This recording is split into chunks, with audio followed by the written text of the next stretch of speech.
Pinamamadali na sa Korte Suprema ang paglalabas ng desisyon sa mga petisyong kumukwestiyon sa paggamit ng unprogrammed funds at special accounts sa ilalim ng General Appropriations Act para sa 2024, 2025 at 2026. Ito ang binigyang diin ni dating Senate President Franklin Drilon sa kanyang manifestation sa oral arguments ng Supreme Court kung saan iginit niyang mahalagang marisolba agad ang usapin at hindi nahintayin pa ang pagtatapos ng taon. Dagdag pa ni Drilon na nagsisilbing amici curiae o isa sa mga friends of the court, ang magiging ruling ng Korte Suprema ay magsisilbing gabay hindi lamang sa pamahalaan kundi pati sa publiko hinggil sa legalidad at saklaw ng tinatawag na unprogrammed appropriations.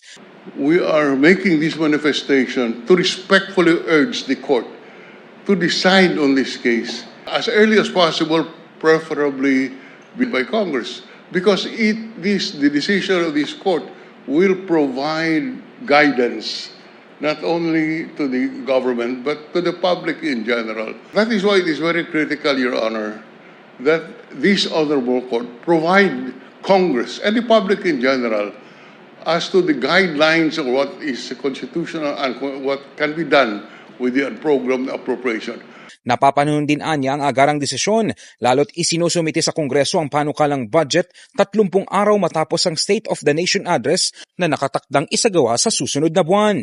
Ito na ang ikatlong oral arguments hinggil sa mga petisyon at meron pang 2 nakatakdang pagdinig sa mga susunod na linggo na magdadala sa kabuuang 5 sesyon.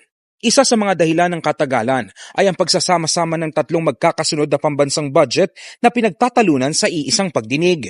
Pinagsama rin ng Korte Suprema ang ilang magkakahiwalay na petisyon mula sa iba't ibang grupo, kabilang ang mga mambabatas, ekonomista at pribadong individual.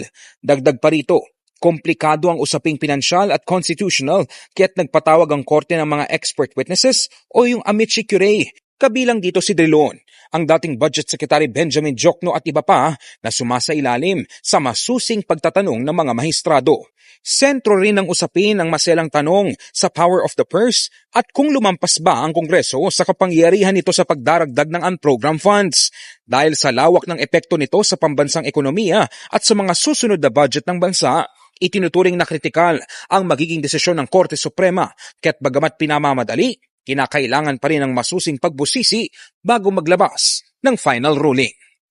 In the heart of changing lives, ako si Brigada Ino Flores ng 105.1 Brigada News FM Manila, The Music and News Authority.